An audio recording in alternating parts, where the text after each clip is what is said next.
Sometimes when we make decisions, they're based on intuition because the brain does not like chaos. We can train our brain to interrupt these biases for us to have bias blockers. I don't think that we need to look at equality as a destination because I don't think we'll ever reach equality, to be honest. Yeah. And so for me, it's really just that journey.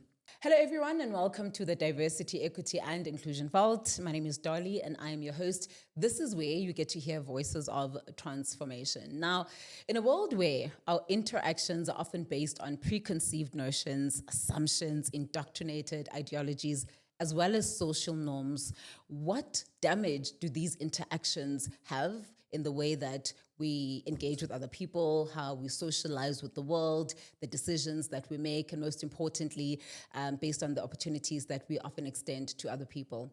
Now, in the workplace, these judgments and these biases often have a significant implication on who we hire, who we promote, and most importantly, who gets left behind. Now, in today's conversation, what we really want to unpack is the nature of these biases and how they manifest themselves. And perhaps the key question we need to be asking is that should we take a step back and evaluate the implications of these biases? Are they harmless?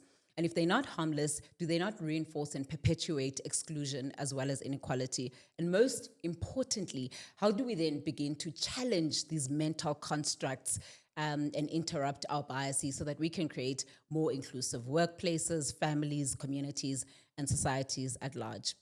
Now, to help me unpack this important conversation, I've got the fabulous Dr. Palesa Munzara, who is incredibly passionate about human behavior. She's one of the leading voices in the diversity, equity, and inclusion space. And she also comes with a PhD in critical diversity studies. So nobody else better to unpack and have this conversation with than Dr. Palesa Munzara. Welcome to the vault. Thank you. Thank you, Dolly. I'm excited to be here. It's so having our lovely favorite type of conversation.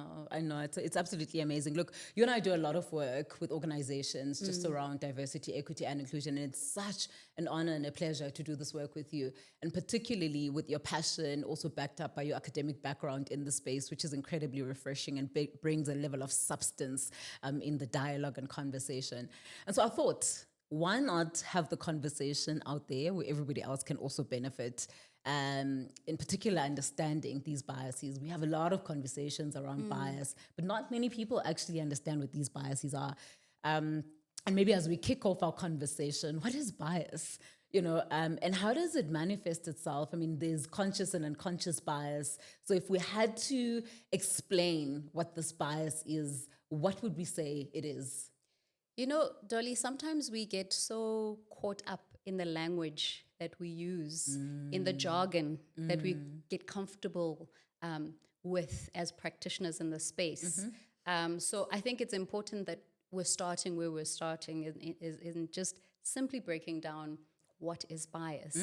And you already touched on it in your introduction. It quite simply is, we are human beings. We live in societies. We're raised in certain families. Yeah. We have values. We have beliefs that shape our thinking. And those ways of thinking, the way those indoctrinations, to use the language that you used in the beginning, those are what ends up leading to those biases, to those discriminatory ways of working, to those often discriminatory judgments that we make of people. They are based on the way we are socialized. And there is indeed a difference between conscious bias and unconscious bias, implicit and explicit.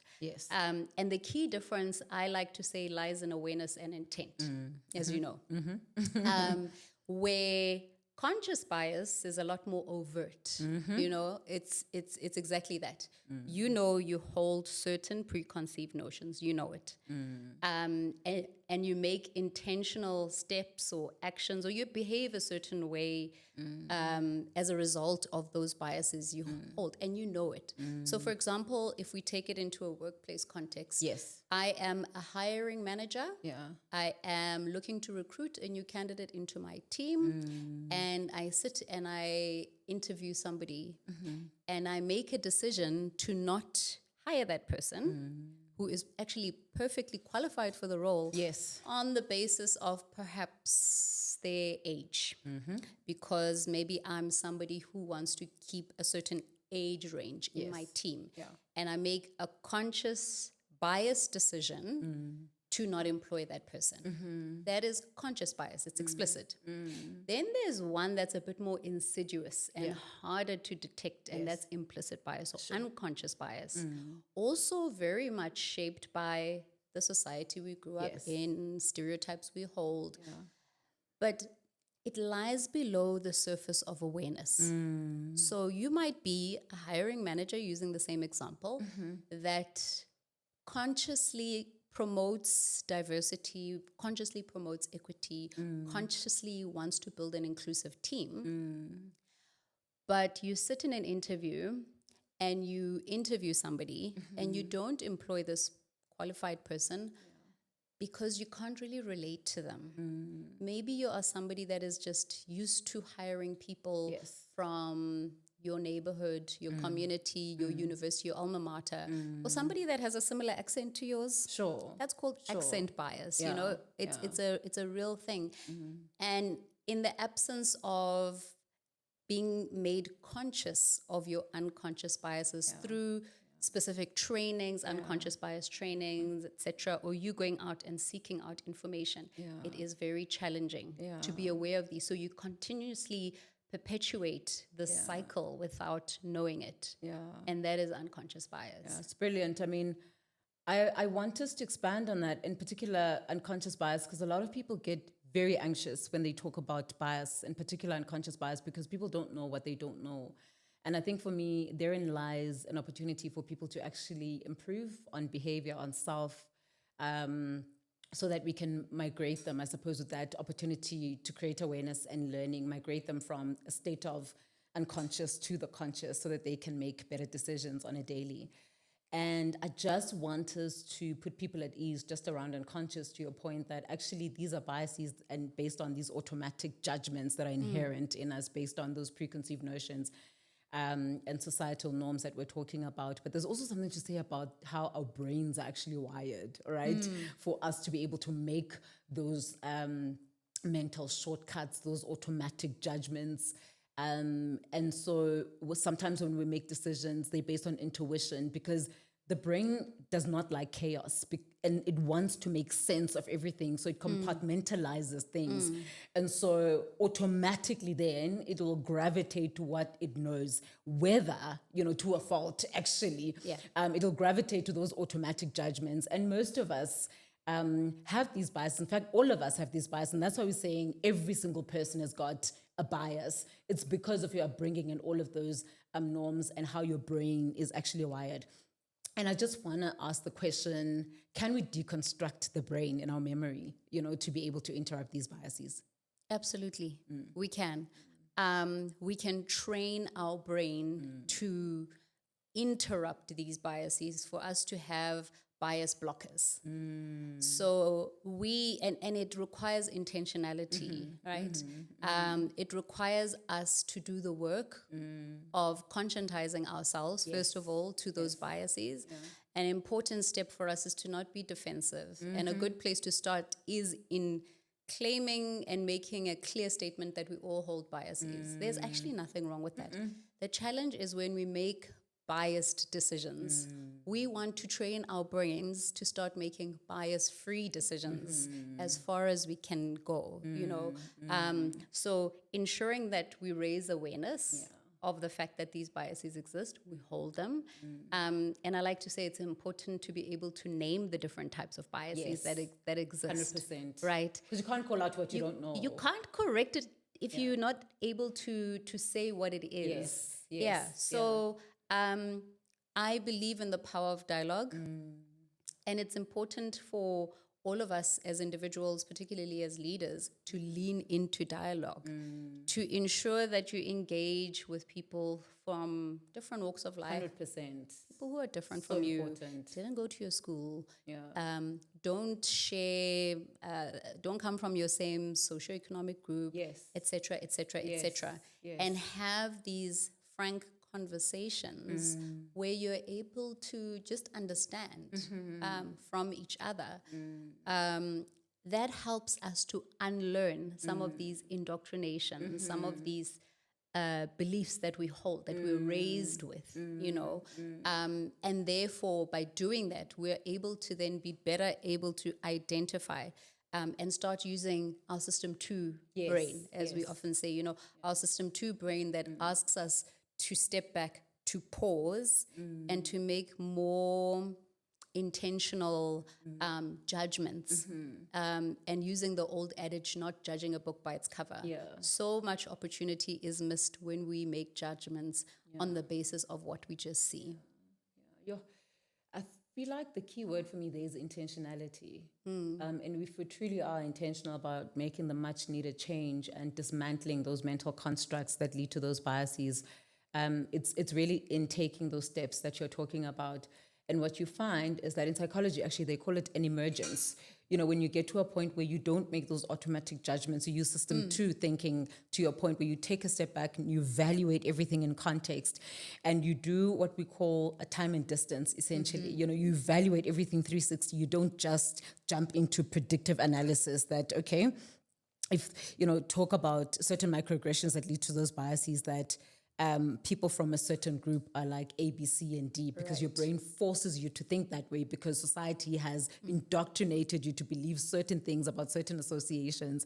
And so the intention you're talking about is having to take a step back and saying, okay, I see what I see and I know what I think I know, but let me try and evaluate everything all encompassing. And that's when we then start to begin to interrupt these biases. And I want us to maybe expand on, because I think this is so crucial, Dr. Palesa, just around part of interrupting these biases is putting yourself in other people's shoes and understanding other people's lived realities. And we often talk about difference and how you need to acknowledge difference. What is the importance of that? Because fundamentally, I think that part of breaking those biases is having to take a step back and empathizing with other people's lived experiences through difference. Yeah. And I think it goes back to my earlier point of engaging with people who are different from yourself. And I think it's so important that you mentioned this thing around that you and I like to talk about around celebrating, acknowledging difference. Absolutely. I think one of the things that are really challenging, that's really challenging in the work that we do, is when you encounter somebody who says, I don't see color. I don't see difference. Making that statement with the intention of, I'm actually an inclusive person. I don't see color. That's, it's such a... It's a missed opportunity, actually. You should see color. You should see difference. And it's an incorrect statement, in fact. We are different. We cannot be the same people. Siblings who were raised in the same are not the family by the same parents are not the same because our lived realities are different. They just are because we are people and we experience life differently. We interpret situations differently.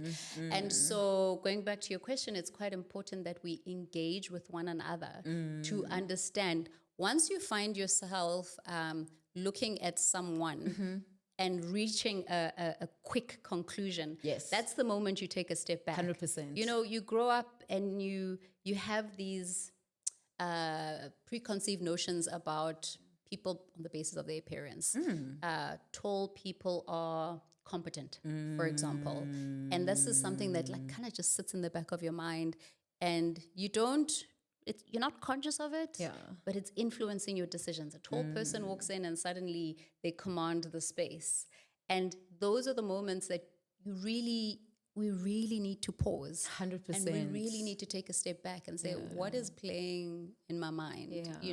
And it does take effort. It does take work. It is hard work.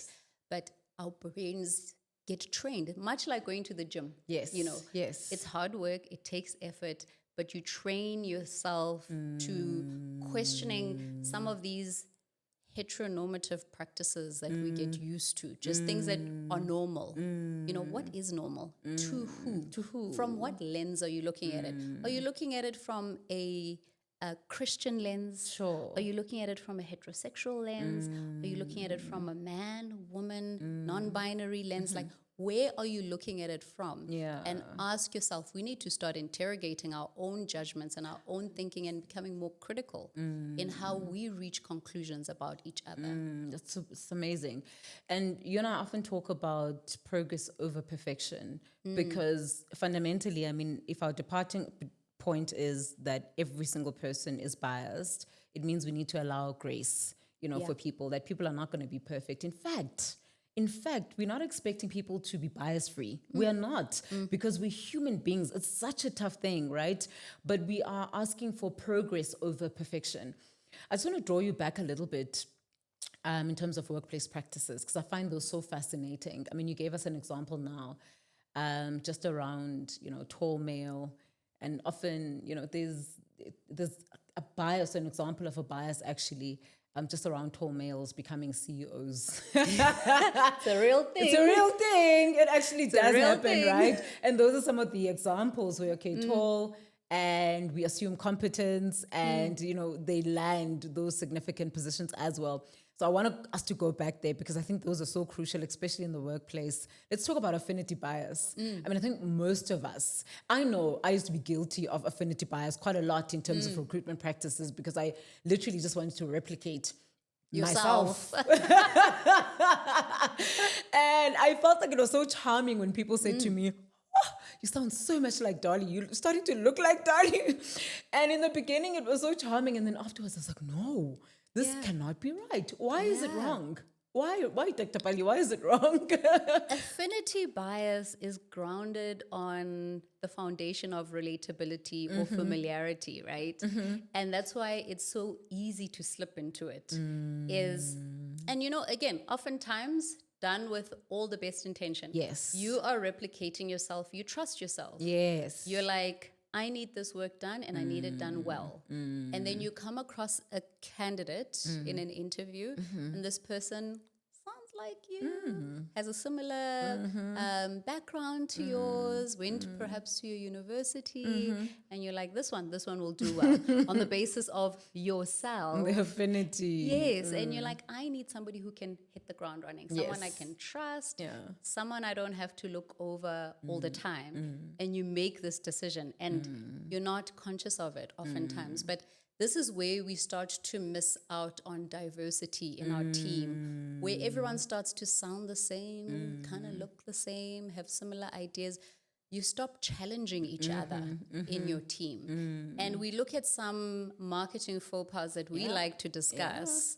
And we ask ourselves, how did this happen? When we think of an example that is well known and quite an old example, the H&M example, that little black boy who was wearing a green sweater that had coolest monkey in the jungle written on it. And we look at examples like that and we're like, sure, how did this happen?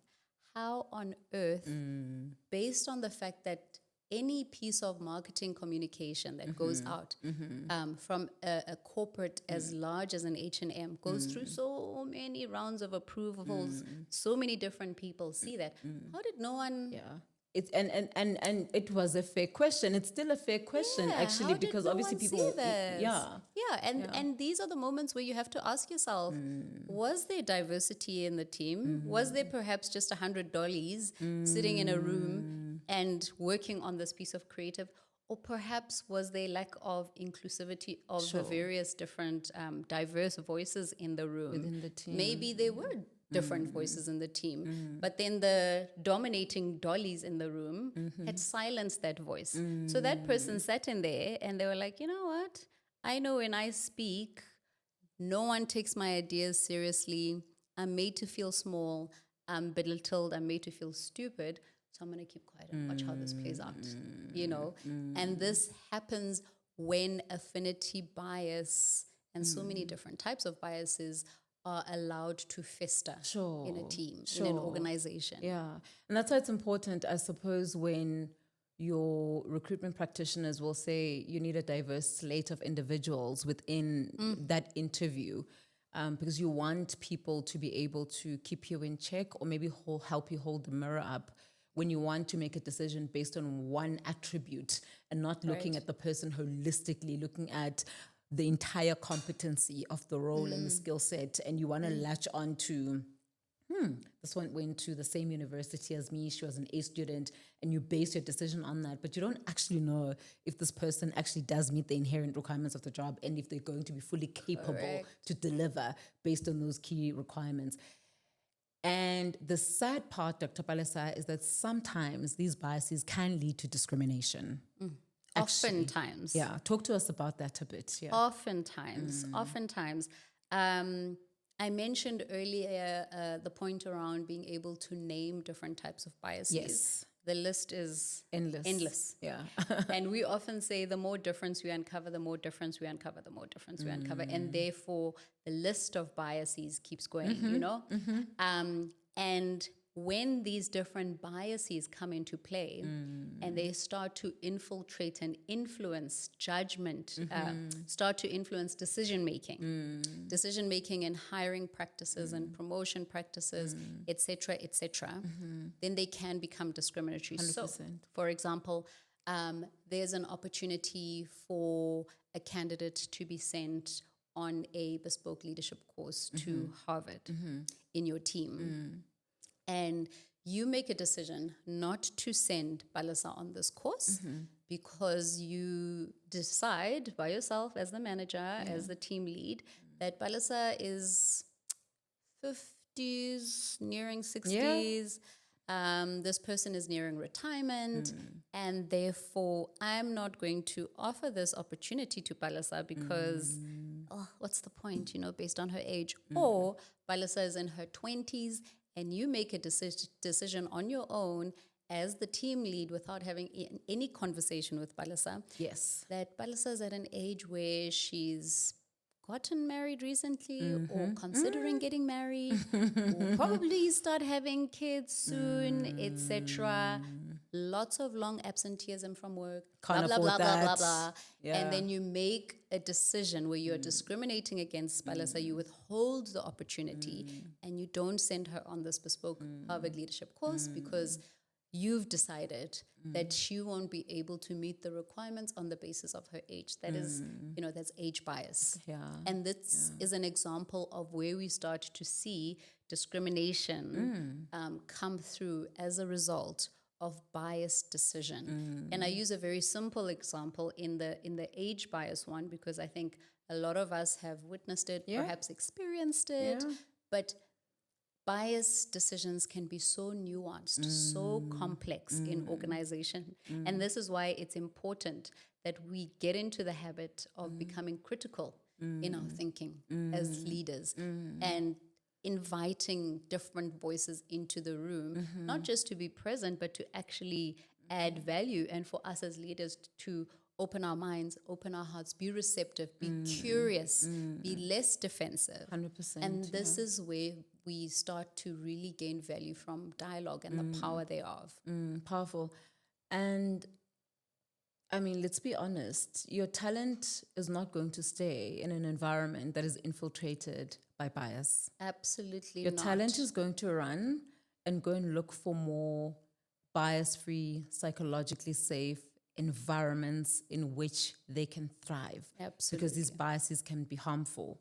If I'm key talent in that organization and I'm in an environment that's biased, where decisions based on hiring practices, development, how I'm going to be rewarded, how I'm going to be promoted, succession planning are infused by bias or with bias, I'm not going to stay in that organization. And with the war on talent, employees often escape and they look for much favorable environments where they can be able to thrive. And I don't think it's something we need to take lightly because oftentimes we tend to think that bias and business performance are mutually exclusive. Isn't that a myth? In 100%. fact, there's a direct correlation to bias and business performance. Talk to us about that because we often want to separate the conversations because we think bias is like one of those soft conversations, quiet conversations that has nothing to do with the strategic priorities of the business. I think that's a myth. I don't think that's true. So talk to us a little bit about that. It is. You know, you sit in an organization, you get invited to an unconscious bias training, and you reckon to yourself, this is one of those HR initiatives. Yes. I guess I'll go. Let me take comply. some time to just sip my coffee and have a break. Time by. Yeah. You're absolutely right. Business performance and bias are not mutually exclusive. Absolutely interlinked, connected, 100%. When you sit in an organization and you start to believe that unconscious bias is an add-on or a nice to have, you end up in a situation where you just have missed opportunity, you know? And you can end up in a situation like the H&M example we shared earlier, where because of certain bias practices, perhaps, certain individuals in your team may have felt excluded and therefore not said what they needed to say in that moment, that ended up having a very real impact on business, you know. And there are many, many examples of this, right? So it is absolutely critical that businesses start to embed this in business strategy, that they start to embed this in practices, in policies, across the board, because it is so critical to business. When we talk about psychological safety, which is a term that gets bantered and vallied around, and you're not sure what does it even mean, this fancy term, but this is exactly what we're talking about. Where do people feel safe to speak their minds? Do people feel included, inclusion safety, to when they raise their ideas, do their ideas matter? Is the collaborator safety, where I can come and sit and bring forth my thoughts, and together we can workshop and panel beat ideas together, and I feel that, I am part of this team. I'm not just here. Is there learner safety? Like, can I make a mistake? And when I make a mistake, can I raise my hand and say to my team lead, I've made this mistake. How do we sort it out together? Is there an opportunity and encouragement from the organization for me to learn from that mistake? Or is there a culture of you're just going to get punished if you say what you did? And so we're constantly trying to find ways to hide the mistakes we make and end up with very serious business ramifications and missed opportunity for us to learn from those mistakes. That level of toxicity in an organization has a very serious business impact. Absolutely. I mean, especially if part of our proposition is and our value or delivery of that value is to our customers, actually. And I love how customers are very vocal, hey? Oh, yeah. Customers are very vocal. When they sense, smell, and feel any sense of bias or discrimination, you will be the first one to know. Right. You know, you'll know it from your customers. Social media will go rampant. It's going to be a show for you, right? And I love that, though, because your customers know what they want, when they want it, how they want it. They know the kind of experience that they actually want, and they want to know that you are representing them within the organization. You're presenting their needs. You understand their customer needs dynamics and the like. And so it's so crucial to understand that when businesses make decisions based on bias, or if those cultures are infiltrated by bias, the implication thereof does not only stand within the four corners of the organization, but they can be dire. I mean, they can infiltrate outside as well, where there could be reputational damage as well, which is why it's so important to keep those biases in check through awareness, through learning interventions, and making sure that every single person is socialized just around bias. And talking about that, we've seen, I mean, this is part of what we do as well, where we go in and support organizations in creating these inclusive workplaces. Through addressing unconscious biases or bias at large. But there's something to say about holding people accountable, you know, for biases. And I'm also quite careful and cautious around how do we hold people accountable when we haven't actually created a platform of learning for them, because we need to be able to create awareness. We need to be able to create common language, you know. And I think I want us to unpack that a little bit in terms of the role that accountability has, and when do we start talking accountability.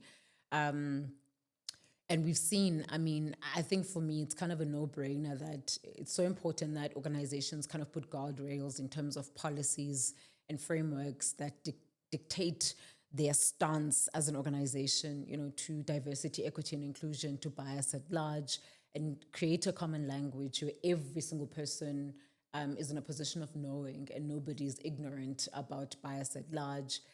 And only then perhaps can we talk accountability, because you can't penalize me for something I don't really know. What's your take? Absolutely. I think it's so important that there's authenticity, first of all, from leadership in organizations. Yes. When they embark on these journeys of unconscious bias, but diversity, equity, inclusion, and belonging at large. Yes. That there is a genuine belief in the fact that this is something that needs to be done, not just as a checkbox exercise, not just for performative reasons to be seen as an organization that does. Because in doing that, in performative DEIB initiatives, there's lack of sustainability. This is where you just get tired as an organization and you drop initiatives halfway through. We did a training last year, July, on unconscious bias, and we never heard anything from our leadership since. So it's important that when an organization decides that they are embarking on this journey of inclusivity and diversity, that they are authentic and that this is well communicated to the rest of the organization in terms of why it's being done and what the end goal is, that there's a vision shared. 100%. And that there is, trainings that are held for sure. But to my point earlier, that practices are embedded organization-wide, that it just doesn't sit as a standalone 100%. thing. Right? Yes. That is not like a nice to have, a strategy that sits on its own, that it's embedded in every single 100%. Business practice and policy and that it is followed through, that it just doesn't sit in policies and documents somewhere, and that somebody is able to say, look what I did, that these things are measurable, that if you do a training or if you take on an initiative in January or whatever the beginning of your financial year is, that at the end of it, you're able to go back and measure that progress. What has the shift been in the organization? And continuously embed these practices in how you do business, in how you engage with your suppliers, with your clients, with your customers, etc. And this is how individuals, employees, associates, people who are in the organization, people that interact with the organization in any shape, way, or form, start to believe and to buy in, start to understand what the business stance is. Because there just too many times, Dolly, we know when organizations just say, we have an EE committee who goes once a month, or we have this training coming, and we never hear about this thing ever again. This is when you start to lose faith in these practices. Has to be integral. I totally agree with you. And also, business results don't make themselves. Yes. They cannot possibly make themselves. So whatever, whether it's operational efficiencies, whether it's realizing, growth, it's not going to happen. There's no magic wand to these things. You require key talent to be able to deliver on these strategic priorities. And again, if your key talent in your organization feels like they are in an environment that's not enabling, in an environment where they are excluded rather than included, in an environment where they are not seen uniquely, in an environment where their unique experiences are not tailored for, people are going to go and find alternatives. That's what they're going to do.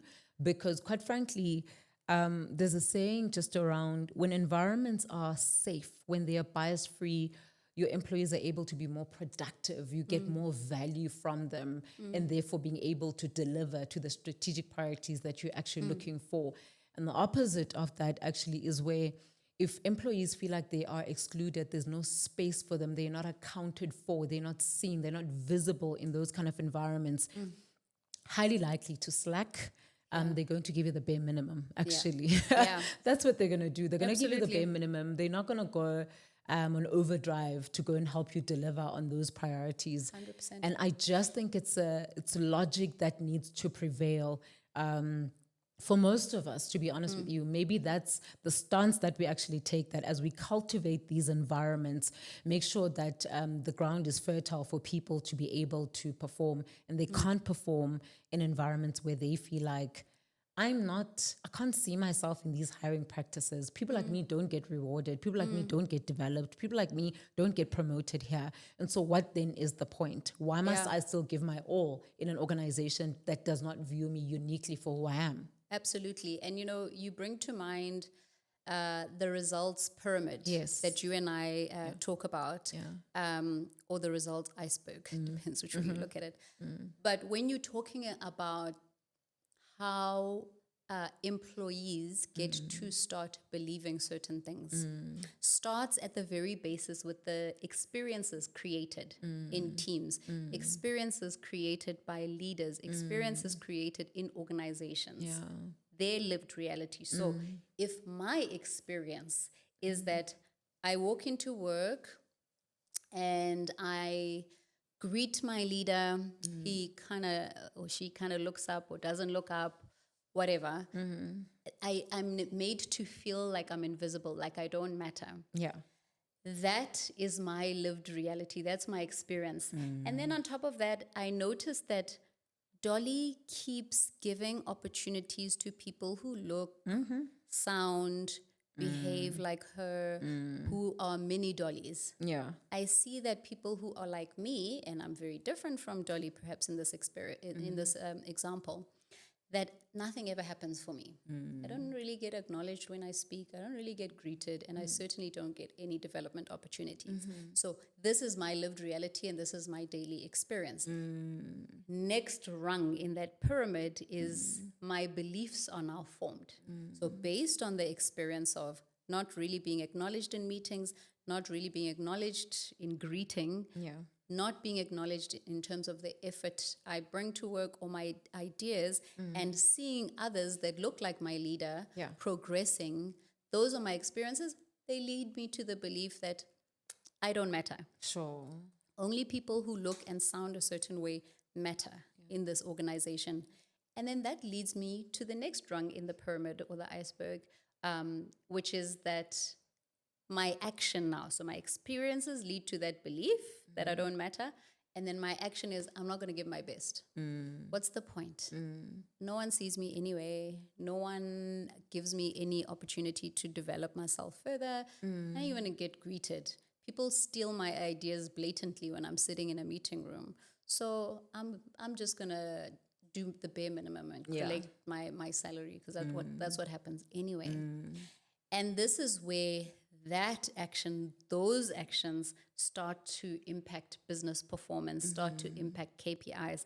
And that's why we say you cannot look at organizations, leaders cannot look at the DEIB agenda or unconscious bias or related conversations as a standalone or in isolations, because they very much impact business performance, very much impact KPIs. Definitely.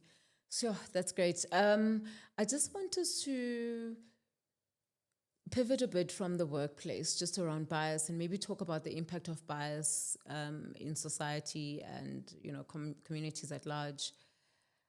We've seen a lot of tribalism. It makes me so uncomfortable sometimes. Go on social media.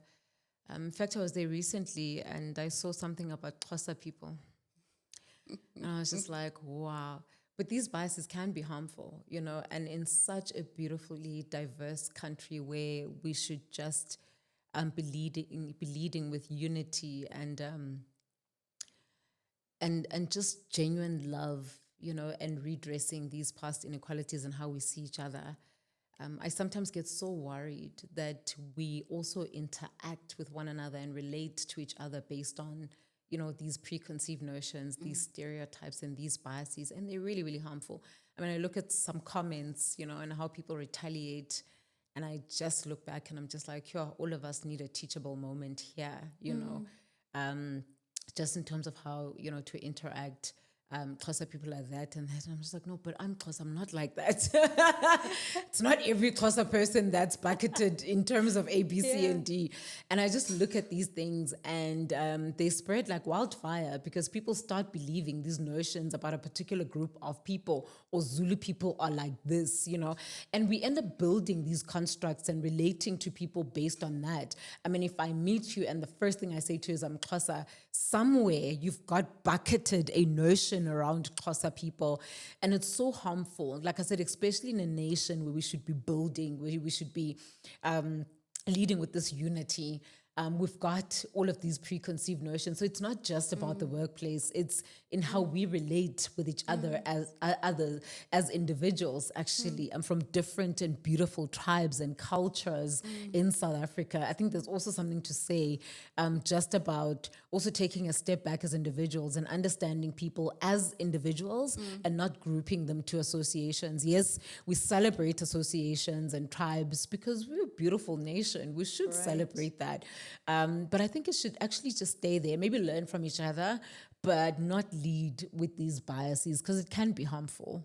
I mean, once you catch yourself saying Xhosa people are, Zulu people are, Sotho people are, women are, black people are, using that holistic statement to describe a very heterogeneous group of people. There is so much difference within the different tribal groups. Absolutely. There is so much difference within the different gender groups. There is so much different within the various different intersections that we all experience, that we all are, that we all identify as and with. That when you start making that statement of these people are, it's a microaggression. It's harmful. It's a microaggression, a term, as you know, my friend, I don't love because I feel the term micro minimizes the macro effect of what these statements mean and what they lead to and the impact of them. Yeah, because they can be derogatory, whether conscious or unconscious, actually. They are very insulting oftentimes, in fact. And so when you cast one net to describe an entire group of people, that's where you really need to catch yourself and ask, am I really making an accurate statement here? Yeah. These microaggressions, these daily statements that we accept as normal, right? When you hear Zulu people are XYZ, Xhosa people are XYZ, some of these statements you've heard so many times. 100%. That they normalized. And like you say, you're a Xhosa person. And when a statement is made about an entire group of people that you can't relate to, you're like, hello.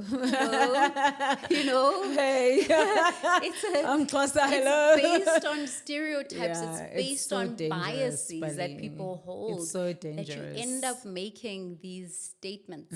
Discriminatory statements. So harmful. So harmful. So harmful. And we need to ask ourselves, and unless you engage and have dialogue with people who are different from yourself, you are in danger of forever into perpetuity holding that mind frame that could very well be untrue, that is often untrue. Yeah, and we can't afford any untrue in South Africa, actually. No, because for us, we cannot ramifications are so damaging. Given our history, 100%. given our past, yes, given the fact that we are still very much in the journey of redressing our past injustices, systemic injustices. Yes. And there's a thing around, DEI fatigue, because then we say, we've been talking about this for the last 30 plus years, since 1994, it's now 31 years or whatever. Have we not done enough? And we shouldn't confuse or mistake DEIB fatigue with progress. Just because we've been talking about it so often and for so long doesn't mean that the issue is gone or that it's been addressed. In fact, it's an indication that it has not been addressed. Yeah. That's why it keeps coming up. Yeah. Right? So we need to really authentically look into these issues, whether it's in organizations, whether it's in society, and really evaluate objectively, how far have we come? Yeah. The fact that these conversations keep coming up Yeah. is not an indication that we've progressed or that we've reached a destination and therefore we should stop. We really should ask ourselves, why does this question keep coming up? Sure. And you make a valid point, because from where I'm sitting, Pali, I don't think that we need to look at equality as a destination, because I don't think we'll ever reach equality, to be honest. Yeah. And so for me, it's really just that journey that you're talking about, and really just the intentionality and the milestones that we're able to gain in getting into, a state of equality. I don't think we'll ever get there, to be honest. It's really just around the progress itself. And it makes me wonder, with the backlash that is coming up from the West just around diversity, equity, and inclusion, and how beautiful our country, South Africa, is, and how beautifully diverse it is. Can we afford to flirt with the ideology of parking diversity, equity, and inclusion initiatives in South Africa? And that question for me comes to mind, and you speak about, maybe talk about progress, maybe talk about the milestones. Do you think that we've actually arrived in South Africa? Like, have we gotten to that stop where we you know what? Our plan was to redress these past injustices. Therefore, we've arrived. Let's stop with this whole D&I narrative. Do you think we are there for us to be able to flirt with the ideology of capping D&I initiatives? I would love to be able to answer in the affirmative, but you and I both know we are far from there. We are so far from there. We have no business in even using your word flirting with the idea of fraternizing. No, we cannot fraternize. We cannot. We cannot. We can't even play with the idea. Yes, we can borrow from the West in terms of global trends in how we frame DEI. The frameworks can be very useful, and there are a lot of learnings that we can derive that are useful and meaningful to us. We cannot entertain, we cannot even begin to entertain the media conversation and narrative around DEIB efforts being stopped or thwarted in any way. We again need to go back to why it's important. Why did this conversation start in the first place? And it's the authenticity that we need to go back to again and ask ourselves, this is why, authentically. And if we were being genuine as people, as society, as governments, as organizations, in why we are starting the journey, we will very quickly be able to see that we're nowhere near where we need to get to. And so while we can engage with these dialogues, we cannot entertain the thought of stopping the journey that we are, I want to say, just getting started on. We're just getting started on. And another point I want to raise is there's so much focus from the media, particularly in the West, around the negatives around DEIB and organizations that are so huge that have stopped these efforts, and not very much around organizations that are continuing. I saw a stat the other day that said 1 in 7 global organizations have ended or stopped or reduced their DEIB efforts. And I thought to myself, why aren't we talking about the 6 out of 7 that's encouraging, actually, that are the continuing? fact that, Why are we focusing on the backlash? And the conversation has been so narrowed, and there are many global organizations, leaders of governments, of societies that are still charging forth with the agenda 100% of diversity, equity, inclusion, and belonging. And we really need to be holistic and inclusive in our analysis of the global narrative and not be caught up in this populist conversation around the backlash.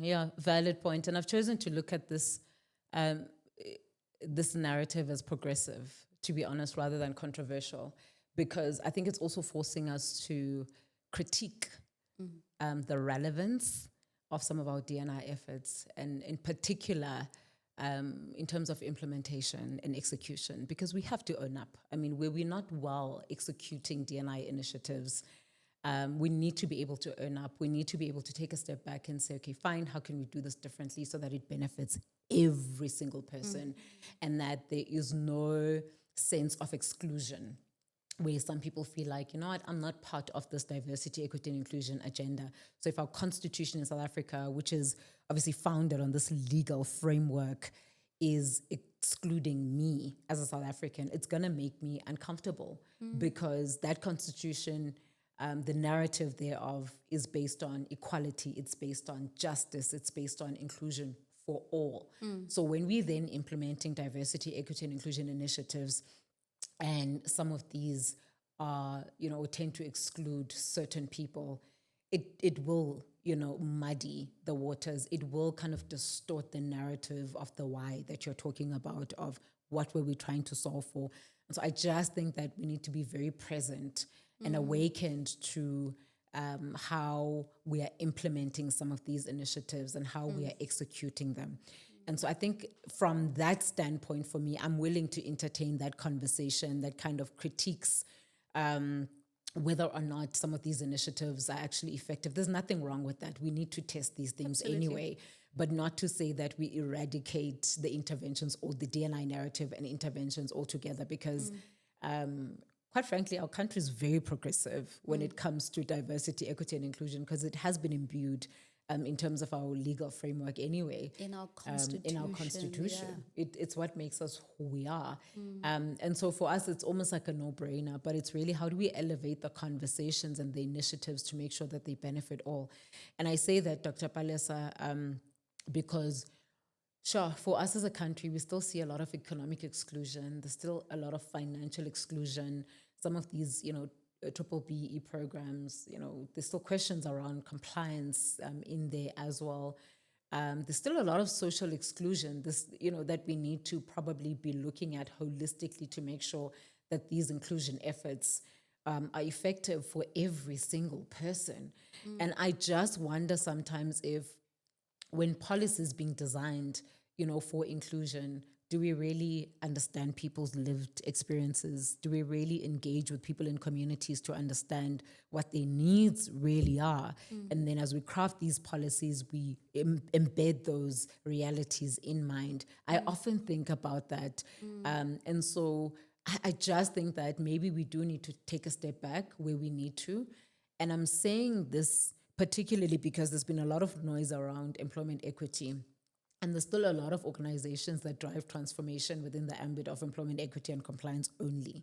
And it's all about the numbers. Yeah. Which is sad, right? Is that the story we really want to tell? Yes, it's important. Diversity in representation is important. I think that we still need to make sure that we realize equality on that front.